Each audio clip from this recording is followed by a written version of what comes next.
Ayan, yan nga pala yung school nung bunso ko. Pagka ganitong ano na, magtatanghali na, mag-aalauna or last dos, sinusundo ko na siya. Kasi darating na yung mga kapatid niya. And then, pasok naman ako sa aking panghapon na trabaho kasi meron akong part-time job sa umaga.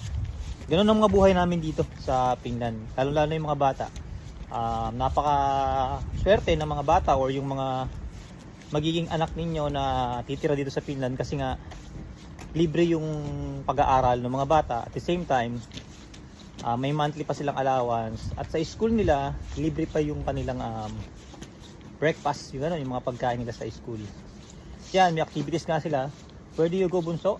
I go to the forest and I see some kitties and cats. Ayun, nagpunta raw sila sa forest. Yun, nakakita nga raw sila ng mga pusa, aso, dog. They have a dog? Yes. Yeah, yun.